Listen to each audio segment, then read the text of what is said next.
Selamat malam pemirsa. Stabilitas politik yang kondusif menjadi hal yang mutlak diwujudkan oleh Presiden terpilih Joko Widodo untuk memuluskan sejumlah janji yang diucapkan saat kampanye pemilu presiden.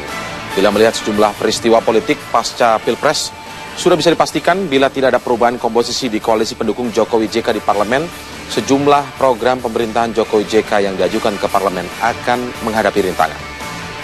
Saya Indra Maulana, pemirsa, inilah menuju ke 7, rintangan demokrasi Jokowi JK.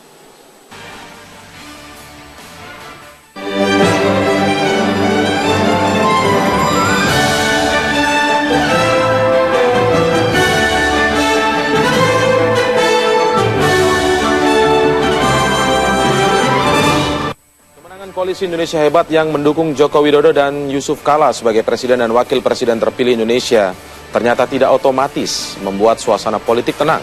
Pasca Pilpres, Partai Gerindra, Golkar, PAN, PKS, P3, Demokrat, dan PBB yang mengusung pasangan Prabowo Hatta saat Pilpres dan bergabung dalam Koalisi Merah Putih mulai unjuk kekuatan di parlemen. Pada pembahasan RUU Pemilu Kada, nuansa pertarungan politik akibat persaingan saat pemilihan presiden masih sangat kental terlihat.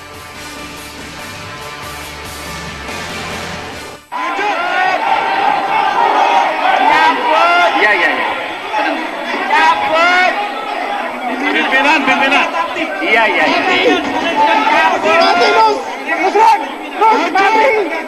Rapat saya skors.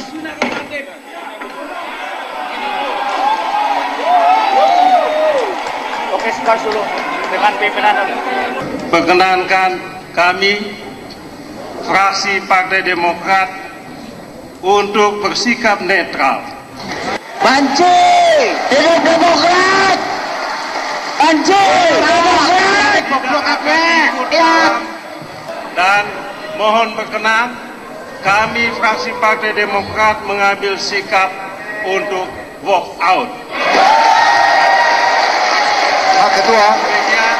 Terima kasih. Assalamualaikum warahmatullahi wabarakatuh.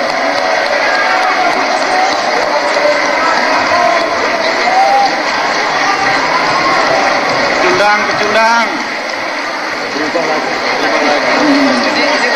Mantap Demokrat. Rapat paripurna Salam sehat Pak SBY. memutuskan untuk substansi ini adalah pilihan lewat DPRD. Setuju? Alhamdulillah. Hidup rakyat. Innalillahi. Lega Pak Suryo. Semua untuk rakyat. Kebisingan di parlemen yang terjadi saat paripurna RUU Pemilu Kada dari Kamis hingga Jumat dini hari segera mendapat reaksi negatif dari pasar modal. Indeks harga saham gabungan atau IHSG terkoreksi turun 1,82 dan rupiah pun melemah menembus Rp12.000.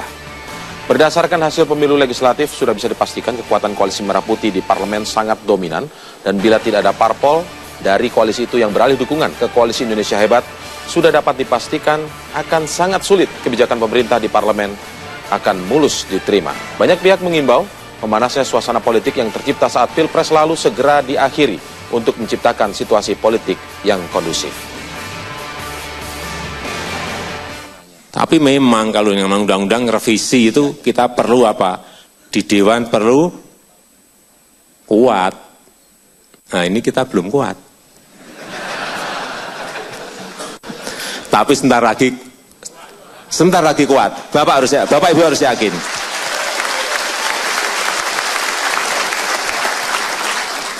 Enggak usah saya bocorkan di sini. Ada banyak media. Sinyal telah bergabungnya sejumlah parpol dari Koalisi Merah Putih ke Koalisi Indonesia Hebat yang dilontarkan dalam beberapa kesempatan oleh Presiden terpilih Joko Widodo sepertinya masih jauh dari realisasi. Banyak pihak menilai saat ini Joko Widodo tengah tersandera oleh janjinya saat kampanye untuk menciptakan koalisi tanpa syarat, karena dalam praktek sesungguhnya hal itu sangatlah sulit untuk diwujudkan. Lalu apakah ini akan menjadi ancaman bagi pemerintahan Jokowi ke depan? Untuk membahasnya kali ini pemirsa telah bergabung bersama kami di Menuju ke 7, Hermawan Sulistyo, peneliti senior LIPI. Kemudian ada Lusius Karus, peneliti Formapi.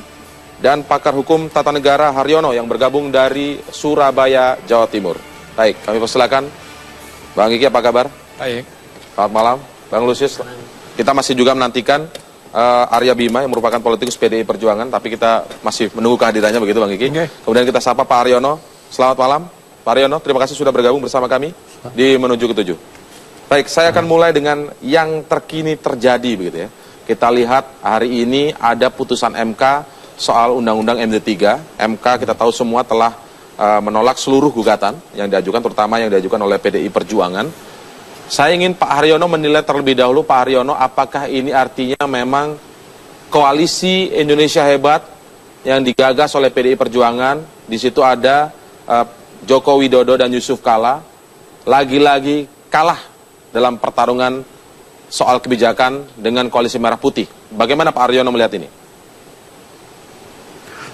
Saya tidak langsung pada persoalan kalah menang ya. Tapi pada satu evaluasi akibat dari putusan ini. Putusan ini akan menyebabkan warna dari sistem presidensial kita akan bergeser kepada satu sistem parlementer. Oleh karena ini menjadi masalah ketatanegaraan. Persoalan kalah menang itu adalah persoalan politik, tapi menurut saya dari segi tata negara ini yang harus dijaga. Karena apa? Karena Undang-Undang MD3 ini tidak bisa terlepas dari bagaimana sistem pemerintahan Indonesia yang dianut Undang-Undang Dasar itu dipraktekkan. Kalau ini kemudian diutak-utik, maka akan jauh dari sistem apa yang dikehendaki Undang-Undang Dasar. Itu yang saya katakan. Baik, kalau Bang Kiki melihatnya seperti apa? Ya, nyambung Prof. Haryono itu politik perwakilan. Jadi memilih DPR itu adalah perwakilan politik. Itu bukan berarti mengatur semua. Karena apa? Kalau begini caranya itu ada tiers, ada level. DPR memberi lagi mandatnya pada kepala daerah, pada ini. Itu satu. Yang kedua, tidak ada checks and balances gitu ya. Terutama di daerah-daerah nanti. Karena apa? Sumbernya jadi satu. Kekuasaan itu makin bergeser ke parlemen semua. Padahal di dalam aturan ketatanegaraan kita, apalagi ada undang-undangnya, itu kan DPRD itu bagian dari perangkat pengelolaan manajemen daerah, perangkat dari pemerintahan daerah. Gitu. Satu, ya. Yang kedua, yang saya sebutkan tadi, yang dilupakan adalah sebetulnya kalau kawan-kawan yang lain bilang moralitas politik, kalau bagi saya lebih jauh. Kita ini kan punya anak cucu. Setiap keputusan DPR itu ada risalahnya. Saya membayangkan kalau saya koalisi Merah Putih yang perilakunya seperti itu, dalam 3 generasi cucu saya dan teman-temannya menyusun disertasi tentang periode ini, lalu berkesimpulan, kakek saya ternyata pengkhianat demokrasi gitu. Saya nggak kebayang itu. Risalah itu akan jadi catatan. Jadi salah. Itu risalah-risalah mengenai sistem parlementer dulu, kan jadi disertasinya Bang Buyung, Adnan Buyung Nasution misalnya. Studi-studi itu nggak bisa, dan ini sejarah tidak akan bisa dibohongi. Risalah ini tetap ada sampai Republik ini bubar gitu. Oke, kalau itu bicara soal substansinya, tapi saya ingin misalnya begini, saya ingin kembali ke nawacita Joko Widodo begitu. Di nomor 2 yang ingin kita tampilkan, karena ini kita ingin menyoroti apa yang menjadi nawacita Jokowi dalam menuju ke 7. Saya ingin ambilkan poin nomor 2. Membuat pemerintah tidak absen dengan membangun tata kelola pemerintahan yang bersih, efektif, demokratis, dan terpercaya. Saya ingin ke Bang Lusius terlebih dahulu. Kata-kata efektif, pemerintahan efektif ini yang ingin kita garis bawahi. Kalau kondisinya seperti ini, lantas bagaimana bisa mewujudkan pemerintahan yang efektif? Jika misalnya di parlemen kondisinya seperti sudah ada beberapa catatan tadi, misalnya soal Undang-Undang MD3 yang hari ini juga di MK akhirnya putusannya gugatannya tidak dikabulkan. Kemudian kita lihat kemarin RUU Pilkada, kita tahu sekali pertarungan politiknya saat itu. Begitu tidak berdayanya ketika hanya beberapa suara melawan beberapa suara yang berharap ada satu waktu itu, tapi kemudian walk out. Bagaimana Anda melihat ini? Apakah ini masih bisa berjalan secara efektif? Kedepannya dengan berbagai persoalan-persoalan yang lain, nanti pasti juga akan ke parlemen. Betul, saya kira 2 peristiwa penting yang terjadi di parlemen pasca Pilpres itu menjadi semacam peringatan serius untuk Jokowi JK untuk tidak kemudian menganggap remeh kekuatan parlemen dalam mendorong pemerintahan yang efektif pada masa pemerintahannya nanti. Dua pengalaman khususnya tentang RUU Pilkada dan juga di MD3 itu membuktikan bahwa kekuatan parlemen ini kalau dianggap sepele itu akan menimbulkan masalah dalam perjalanan. Bahwa kemudian nanti ada desakan masyarakat dan lain sebagainya itu bisa membantu Jokowi. Tapi kita tidak melihat bahwa ada titik terang pemerintahan itu akan berjalan efektif kalau DPR setiap saat bisa mengganggu kebijakan yang diambil oleh Jokowi. Ya, apakah efektif tidak kalau misalnya ada dukungan dari masyarakat dari luar, maksudnya ekstra parlementer begitu ya? Kalau selalu berharap itu nanti prosesnya akan panjang dan efektivitas itu akan menjadi hal yang dinomorduakan saya kira ya. Baik, Mas Kiki dan juga Pak Haryono, saya ingin ajak Anda, kalau Mas Kiki mungkin bisa langsung lihat layar di depan mejanya, Pak Haryono bisa lihat di layar televisi. Saya ingin tunjukkan ini komposisi parlemen sebagai gambaran, mungkin kita sudah tahu semua tapi kita garis bawahi saja. Ini komposisi parlemen DPR RI di pemerintahan Jokowi JK. Koalisi Indonesia Hebat, ada PDIP di sini, kemudian Partai Nasdem, PKB dan Partai Hanura yang kita tahu total jumlahnya adalah 207 kursi atau 36,96%. Sekarang saya ingin lihatkan bagaimana oposisi yang mengaku menyebut sebagai penyeimbang begitu ya. Ada Golkar, Gerindra, PAN, PKS, dan P3.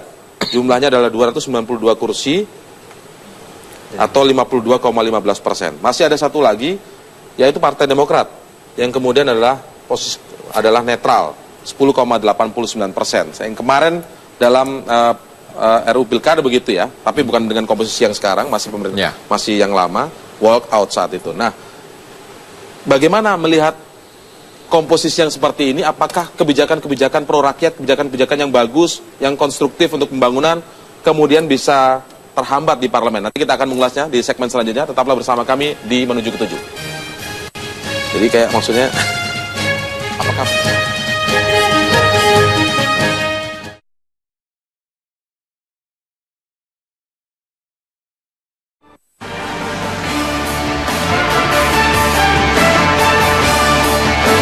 ya, Mas Kiki, mari kita lihat lagi ya. Mari kita lihat lagi. Baik, sorry. Kita lihat lagi bagaimana komposisi di parlemen ya. 36,96% itu yang ada di Indonesia Hebat yang mendukung Jokowi. Kemudian di oposisinya ada 52,15%, jaraknya begitu jauh. Belum lagi ada Partai Demokrat yang menyatakan netral, jumlahnya 10,89%. Ini pun kalau misalnya bergabung di pemerintahan Jokowi begitu ya, kalau mendukung sebuah kebijakan di Jokowi dalam kebijakan tertentu misalnya, itu pun jumlahnya hanya masih sekitar 47%, artinya belum sampai menyamai 52%. Nah, saya ingin kembalikan begini, ada yang sering menyebut atau istilah yang lucu-lucuan begitu, ada gula, ada semut begitu. Ada kekuasaan, banyak parpol yang merapat. Nah, sampai sekarang dengan terbukti RUU Pilkada kemarin, kemudian Undang-Undang MD3 bisa dikalahkan, ini kalah terus. Masyarakat tidak ada hubungan dengan itu. Tapi masyarakat mempertanyakan apakah bisa program Jokowi nanti yang bagus-bagus itu bisa jalan. Kemudian ke depan jangan-jangan hanya bisa diganjal di parlemen. Bisa apa kemudian nantinya? Nah ini bagaimana caranya ini Mas Kiki? Jadi gini, kan sampai hari ini Jokowi JK masih berusaha idealis. Ya. Ini bagus. Tapi tidak realistis. Nah sekarang kalau menjual idealisme, katakanlah dengan memberikan tawaran langsung dirangkul semua kayak gitu, itu jadi oportunis. Oportunis juga nggak mungkin dilakukan sudah seperti itu. Nggak bagus juga, nggak jalan juga gitu. Jadi ambil sikap yang realistik. Sikap yang realistik ini tadi kan ada gula nih. Gulanya Jokowi JK ini masih di stoples gitu. Belum disebarkan ke bawah. Mungkin sekarang masih nyoba biarin dulu aja minum kopi pahit sekarang kan gitu. Tapi ketika pahit-pahit terus, nggak ada gula yang datang, nggak ada semut yang datang gitu. Nggak bisa. Kenapa? Ini gula tetap aja di sini nggak bisa diapa-apain gitu kan nanti. Anggaran tetap, politik anggaran tidak bisa berubah. Itu udah diketok nih APBN-nya. Jadi dia harus tebarkan sedikit-sedikit. Dan itu solusi. Menemukan titik tengahnya yang tepat ya. Misalnya contohnya begini. Ini kan 5 tahun ke depan kan semua partai di koalisi Merah Putih kan kehilangan sumber. Negara kita ini masih etatisme. Negara etatis itu adalah sumbernya itu pemerintah. Sumber dana itu mayoritas dari negara. Nah, 5 tahun ini Demokrat misalnya sudah 10 tahun menikmati itu, sekarang nggak bisa nih. Jokowi harusnya ini bisa dimanfaatkan. Iya, Jokowi harusnya bisa menawarkan kamu dapat bagian proyek tapi profesional. Tapi profesional. Begitu tidak profesional, ambil KPK suruh nyomot. Kan begitu. Nah, yang kedua, strategi untuk membangun basis legitimasi ini nggak boleh berhenti. Kenapa? KPK itu tidak punya gigi kok tadinya. Begitu dapat dukungan publik, siapapun bisa ditangkepi, menteri-menteri bisa ditangkepi. Kalau presiden atau mantan presiden kan nunggu waktu. Gitu. Tapi itu bisa kokoh, bisa kuat. Jokowi bisa mengambil strategi ini. Jadi lebih realistis, tapi konsekuensinya ya harus menurunkan sedikit derajat idealisme itu. Menurunkan sedikit derajat idealisme. Segera membangun komunikasi. Toh juga ini bukan untuk kepentingan kekuasaan pribadi, tapi demi kepentingan rakyat bisa berjalan begitu.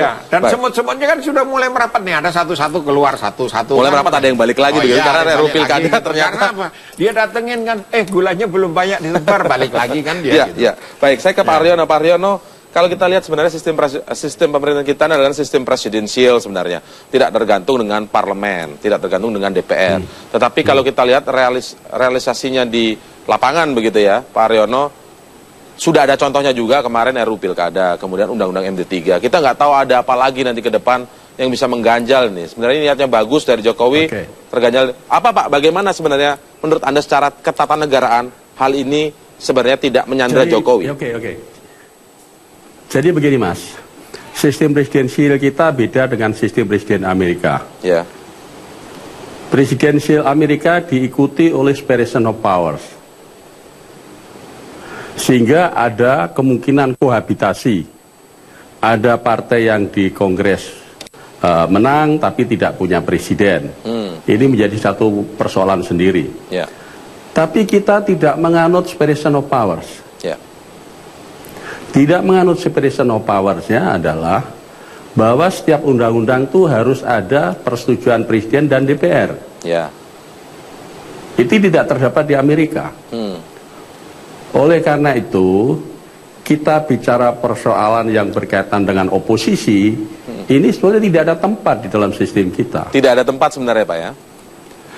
Tidak ada tempat dalam sistem, karena Presiden dan DPR harus bersepakat, bermufakat untuk jadi undang-undang. Tapi kalau kondisinya seperti ini Pak? Contoh-contoh yang diumpamakan MD3 dan Pilkada adalah masalahnya ada di Presiden. Berarti Presiden sudah memberi persetujuan apa yang diformulasikan Presiden yang sekarang itu. Begitu Pak ya? Iya, Presiden yang sekarang. Kalau kemudian nanti sistemnya adalah Presiden tegas, aku tidak mau membuat undang-undang selama kepentingan rakyat, kepentingan saya sebagai eksekutif tidak dimasukkan.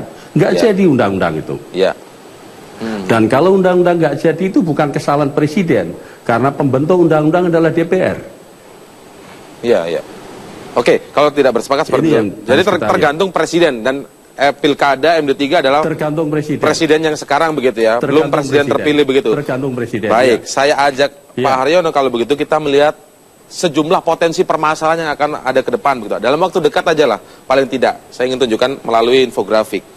Kita di sini ada potensi pertarungan koalisi begitu Pak ya. Kalau kita lihat ada RUU Pilkada sudah lewat. Kemudian rencana kenaikan harga BBM. Ini tentu saja akan dibawa ke DPR, Pak. Lalu kemudian rencana perubahan APBN 2015. Dua-duanya ini dengan asumsi ingin memperluas ruang fiskal. Ini kan butuh juga persetujuan atau pembahasan di parlemen, di DPR. Dengan kondisi yang sekarang, apakah mungkin ini nanti akan dengan mulus diterima Pak Haryono? Begini, persoalan tidak akan diterima secara mulus adalah persoalan dalam persidangan dan itu biasa. Hanya masalahnya adalah akan kita lihat. Kalau perluasan fiskal itu sebenarnya diperlukan untuk siapa? Apakah itu untuk pemerintah ataukah rakyat? Dan disinilah kemudian fungsi rakyat sangat penting untuk mengawasi apa yang dilakukan oleh kedua lembaga ini, Presiden dan DPR, untuk membentuk undang-undang. Oke, rakyat mengawasi ini begitu yang jadi inti dan iya harus mengawasi. Baik, idealnya seperti itu. Apakah tapi kemudian misalnya Pak, contohlah misalnya kayak pilkada, masyarakat banyak yang mendukung langsung begitu ya. Itu pun kemudian di parlemen kalah. Nah, soal rencana kenaikan harga BBM ini agak sedikit berbeda ini Pak. Mungkin masyarakat sepakat ketika Jokowi berharap mendapatkan ruang fiskal yang besar. Tetapi kalau kemudian dengan rencana kenaikan harga BBM atau istilah Jokowi adalah mengalihkan subsidi dari BBM ke yang lain begitu demi kepentingan, toh akhirnya adalah harga naik. Nah, rata-rata masyarakat biasanya nih kalau kita belajar dari yang lalu-lalu keberatan dengan hal ini. Nah, bagaimana dengan hal itu Pak, kondisi yang seperti itu? Begini, masalah keberatan naiknya harga BBM ini adalah masalah komunikasi pemerintah siapapun juga dengan rakyatnya. Ya. Kalau komunikasi itu bisa kemudian diterima oleh rakyatnya dengan alasan-alasan yang sangat diterima, maka itu jadi masalah. Jadi bagaimana kenaikan harga BBM bukan hanya masalah tarifnya, tapi rakyat tahu bahwa kenaikan itu untuk kemanfaatan lain dan itu dilakukan dengan sungguh-sungguh. Jadi persoalan setuju atau tidak masyarakat pada penaikan harga BBM ini adalah soal komunikasi politik antara presiden dan rakyat. Baik, ini soal komunikasi. Bagaimana tanggapan dari Formapi melihat hal ini? Kemudian Bang Kiki, apakah ada perspektif lain menemukan di tengah tadi yang sudah beberapa contoh disebutkan tadi? Tetaplah bersama kami di Menuju ke 7.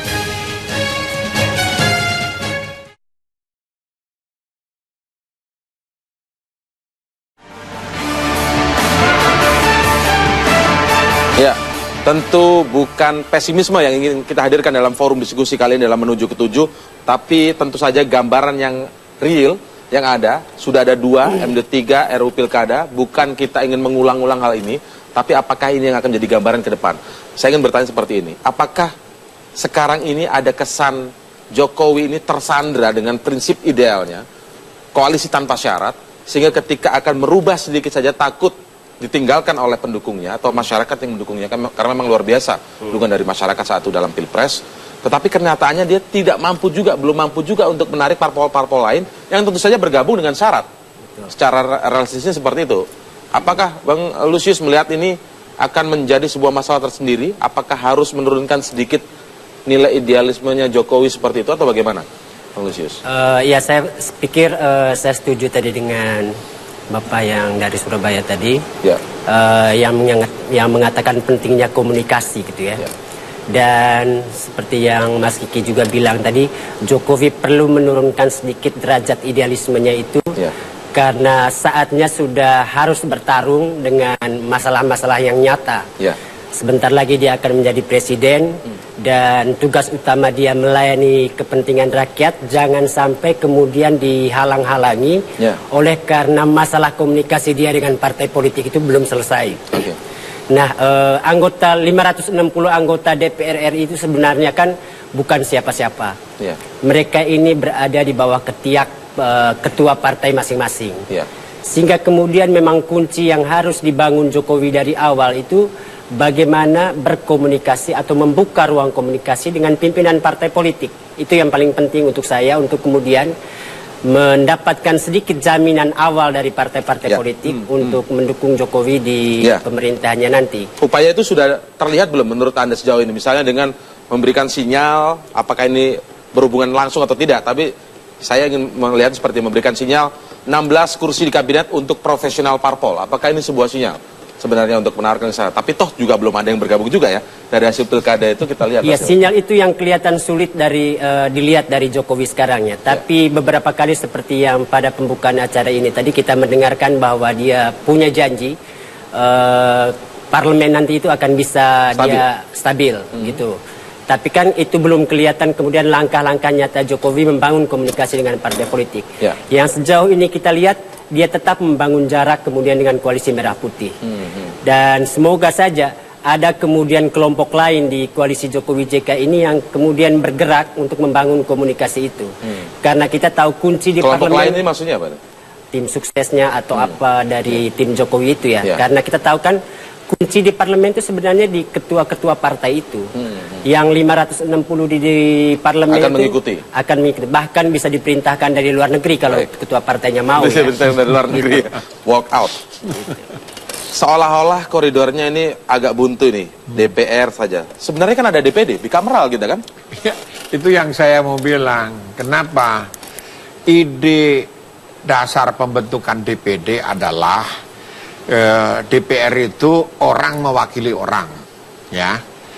Nah, kalau orang mewakili orang, 60% lebih anggota parlemen itu dari Jawa.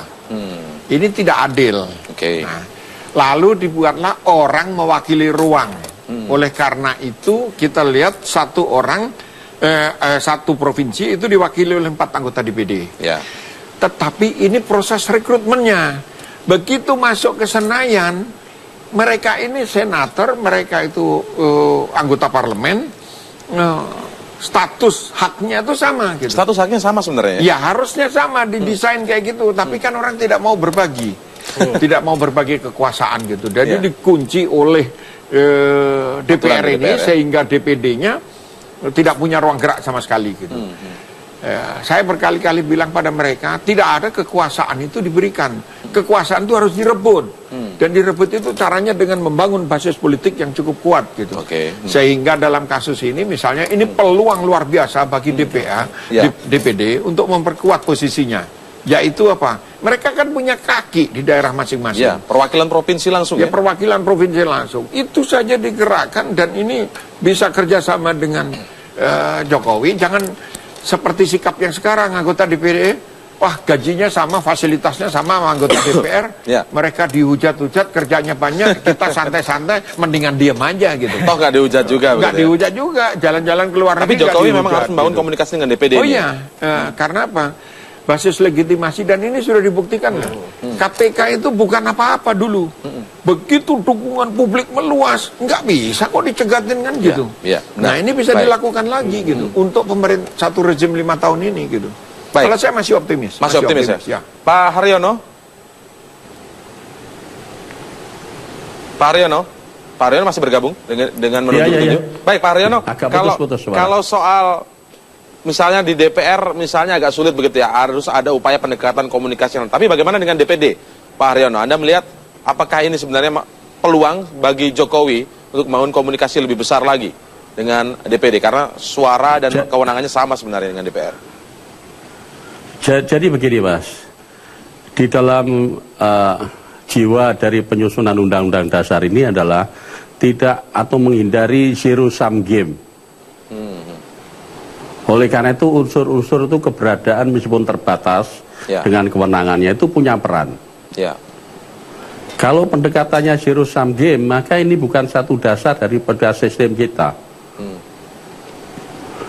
Antara presiden dan DPR saja ini tidak separation of power di dalam membuat undang-undang. Benar.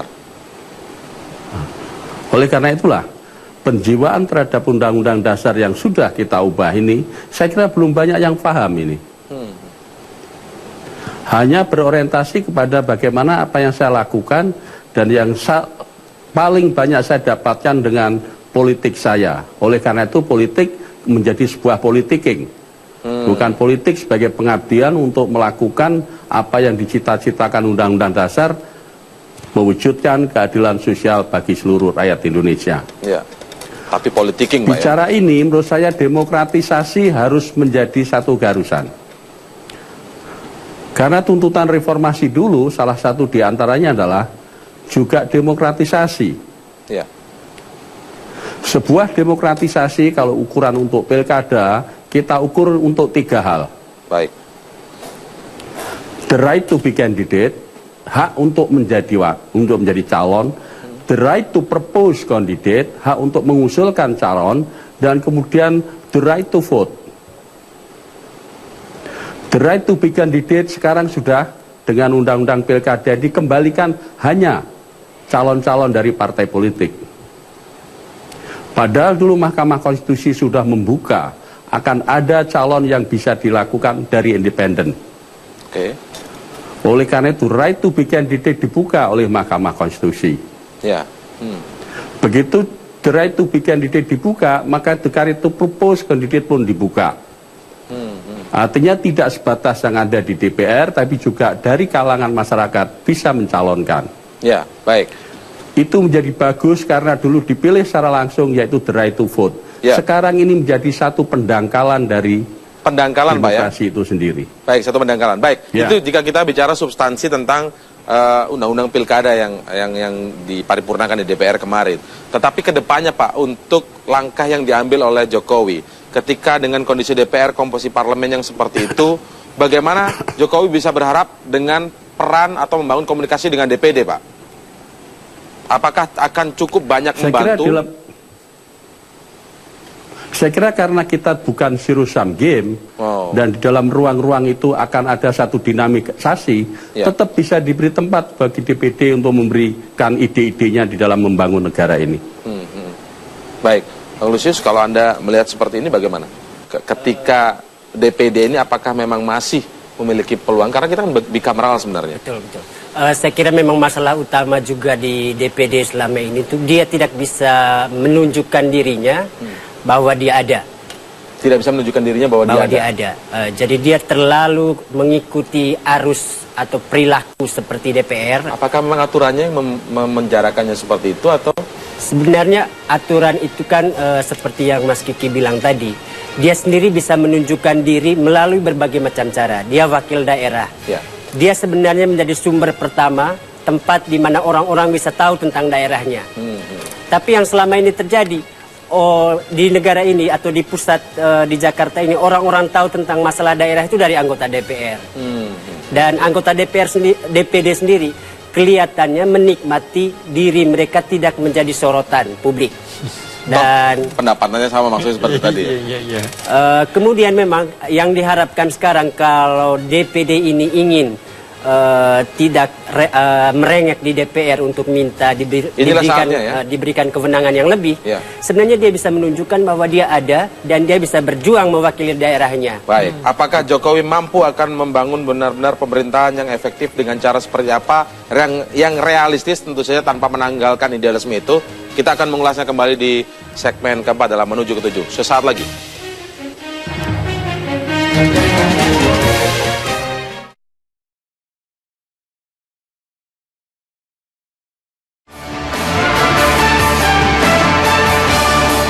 Baik, dari semua yang kita bicarakan, kita membutuhkan ada politikus PDI Perjuangan seharusnya yang datang ke sini, tapi kita melalui sambungan telepon ada Mas Arief Wibowo. Selamat malam, Mas Arief. Halo, Mas Arief. Ya, selamat malam. Ya, Mas Arief, dari tadi kita membahas, kita sebenarnya berada di segmen terakhir ini, tapi kami ingin bertanya, Mas, ketika hari ini putusan MK dengan menolak seluruh gugatan yang diajukan oleh PDI Perjuangan, kemudian ada juga soal paripurna dalam Undang-Undang Pilkada beberapa hari yang lalu, kita juga lihat bagaimana peta pertarungannya. Masyarakat menjadi khawatir, apakah Jokowi sebagai presiden terpilih nanti bisa mewujudkan pemerintahan yang efektif dengan program-program yang bagus tadi, apakah bisa mulus diterima di parlemen? Karena kita sudah diberikan contoh pertarungan di parlemennya seperti apa. Kita nanti juga akan lihat bagaimana ketika Jokowi akan menaikkan harga BBM bersubsidi misalnya, bagaimana Jokowi mengajukan perubahan dalam APBN. Khawatir ketika hal-hal yang bagus ini akan terhambat di parlemen. Bagaimana PDI Perjuangan menjelaskan ini kepada publik, Mas Arief? Ya, saya kira gini, kalau PDI menjelaskan sebenarnya mudah ya.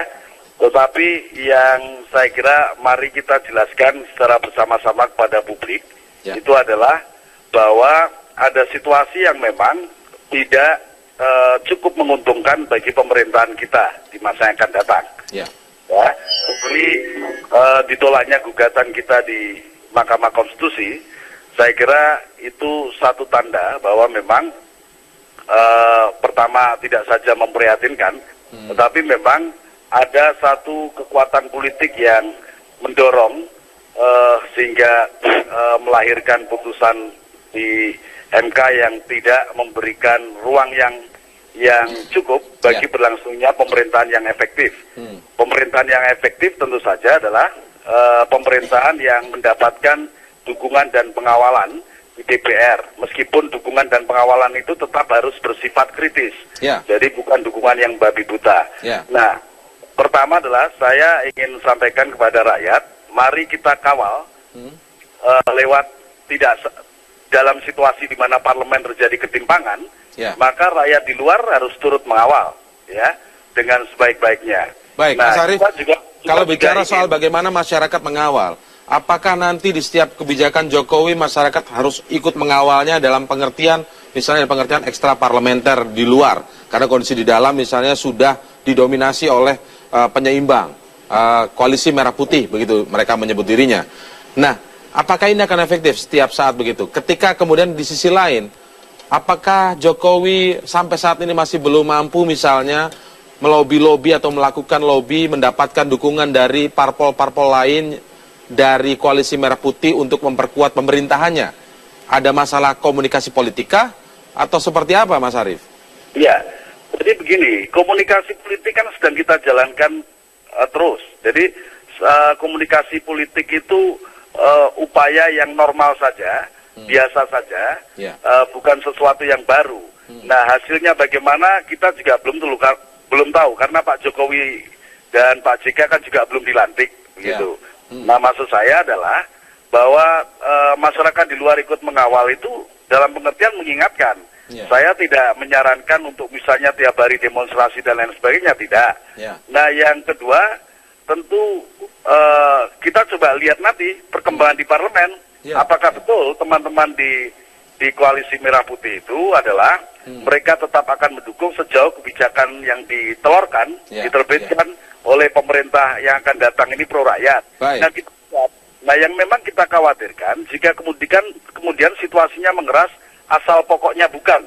Nah, itu kalau pokoknya bukan, ini artinya demokrasi kita akan rusak-rusakan, saya kira begitu. Baik, Mas Arief, apakah ini kemudian terjadi karena ada kebimbangan begitu antara mempertahankan prinsip ideal koalisi tanpa syarat itu, sementara parpol-parpol yang lain mau bergabung ini, ya tentu saja dengan syarat begitu kan, seperti yang sudah berjalan selama ini. Kemudian apakah ada kegambangan ini mempertahankan antara yang koalisi tanpa syarat, tetapi di sisi lain membutuhkan parpol lainnya yang tentu saja boleh bergabung atau mau bergabung dengan syarat tentunya? Ya, jadi begini, yang dimaksud koalisi tanpa syarat itu adalah firm pada visi dan misi calon presiden dan calon wakil presiden terpilih. Nah, mengenai soal dukungan politik, penggalangan politik itu, ya memang upaya kami untuk menjelaskan bahwa apa yang disebut sebagai visi dan misi ini masuk akal. Nah, masalahnya adalah kalau kemudian sudah kita jelaskan, tidak bisa diterima karena berbagai alasannya, maka itu yang saya kira tidak akan sehat bagi kehidupan politik, kehidupan bangsa di masa yang akan datang, terutama bagi terjaminnya pemerintahan yang efektif. Tetapi saya percaya para elit di Indonesia itu tentu adalah orang-orang yang punya pikiran yang hebat-hebat, punya kecerdasan, dan saya kira tetap menghargai martabatnya sendiri. Baik, Mas Arief, saya kembalikan ini terakhir. Saya kembalikan kepada kepentingan masyarakat ya. Soal koalisi, masyarakat tidak mengetahui soal itu. Tidak ada urusannya dengan koalisi, tidak ada urusannya dengan oposisi, tidak ada urusannya rame-rame di DPR. Tetapi masyarakat bertanya begini, apakah bisa ada nanti atau terrealisasi kebijakan seperti Kartu Indonesia Pintar, Kartu Indonesia Sehat? Apakah akan tetap ada ini atau nanti tergantung dengan pertarungan di parlemen nantinya? Ya, saya kira kita sudah berkomitmen bahwa kita akan tegak lurus pada visi dan misi kita, termasuk di dalamnya adalah program-program gitu. Nah, karena itu tadi, Mas, saya sampaikan, nanti masyarakat yang akan menilai. Misalnya ada program yang bagus, kemudian ditolak, karena sekedar menolak, biarkan masyarakat yang menilai, begitu. Jadi kita kembalikan pada rakyat kalau bisa dilihat dari alasannya, ada sekarang kan ada BPJS, sebenarnya kan sama saja begitu. Takutnya ada seperti itu, Pak. Bagaimana, Mas Arief? Kenapa? Misalnya kemudian ada alasan yang membandingkan. Ada BPJS juga begitu. Karena kalau kita lihat dari konteks pilkada misalnya, pilkada langsung disebut demokratis, pilkada DPRD mereka menolak disebut tidak demokratis karena ada dalam undang-undang dasar juga, misalnya permusyawaratan perwakilan. Ada alasan-alasan untuk membungkusnya begitu loh, Mas Arief. Iya, saya tahu, tapi bagi rakyat itu yang penting kan pelaksanaannya, implementasinya, yang konkret. Nah, yang konkret itu dirasakan nggak oleh rakyat, itu saja. Jadi kalau yang konkret dan itu baik bagi rakyat, menguntungkan rakyat, kemudian di parlemen diganjal, ya rakyat pasti tentu akan bereaksi. Saya kira begitu. Baik. Terima kasih Mas Arief Wibowo telah bergabung bersama kami di Menuju ke 7. Saya ingin ke Pak Haryono meminta pesanin Pak Haryono sebagai pakar hukum tata negara, bagaimana kira-kira berjalannya pemerintahan ke depan ini. Apa pesan Anda untuk para anggota parlemen kita? Jadi begini, pertama adalah apapun juga institusinya, maka itu harus mempunyai satu tujuan untuk alinea terakhir dari pembukaan Undang-Undang Dasar, mewujudkan keadilan sosial bagi seluruh Indonesia. Sehingga itu harus termanifestasikan juga dengan sikap-sikap mereka. Kalau toh kemudian ini dimanifestasikan dengan penyusunan anggaran pendapatan belanja negara, maka itu kan hanya sebagai sarana. Bagaimana itu bisa dimanfaatkan untuk mensejahterakan rakyat. Kalau katakan saja ada satu usaha untuk melakukan sesuatu yang lebih baik dan itu bisa dipertimbangkan bahwa itu akan lebih membuat kemanfaatan bagi masyarakat, saya kira itu harus mendapatkan satu apresiasi. Dan itulah tugas daripada negara dalam arti ini dimanifestasikan dengan wakil-wakilnya. Presiden itu juga wakil rakyat. Bahkan legitimasi presiden itu lebih tinggi dari setiap anggota DPR. Oleh karena itu suara presiden mestinya menjadi pertimbangan utama. Oleh karena itu kunci pokoknya adalah kepemimpinan kita yang tertinggi fokusnya adalah ada pada presiden. Pada presiden. Baik, Pak Haryono. Sekarang Mas Kiki sebagai penutup terakhir, kira-kira apa yang bisa dilakukan Jokowi benar-benar merealisasikan pemerintahan yang efektif ini? Ada dua catatan saya ya. Saya membayangkan yang negatif nih, yang asumsi-asumsi prejudis gitu, bahwa pemerintahan daerah ini, kepala-kepala daerahnya yang dari koalisi merah putih akan jegal kebijakan pemerintah pusat. Misalnya kenaikan BBM BBM, kepala daerahnya demo rame-rame gitu. Nah, padahal ini kepala daerah gitu, itu satu. Tapi ada yang saya yang optimis. Kenapa? Ini kan satu koalisi ini nggak bisa permanen. Kenapa? Pada saat mereka mengajukan nama untuk jadi kepala daerah, pasti rebutan sendiri gitu loh. Nah, itu peluang DPD berperan di situ, peluang koalisi Jokowi berperan di situ gitu. Baik, dinamikanya akan tentu tidak selinier itu ya, baik. Enggak linear. Baik, terima kasih Mas Kiki, Pak Haryono, Pak Lusius telah bergabung bersama kami di Menuju ke-7, dan itulah akhir jumpa kita dalam Menuju ke-7. Pemirsa, atas nama seluruh kerabat kerja yang bertugas, saya Indra Maulana undur diri. Selamat malam dan sampai jumpa.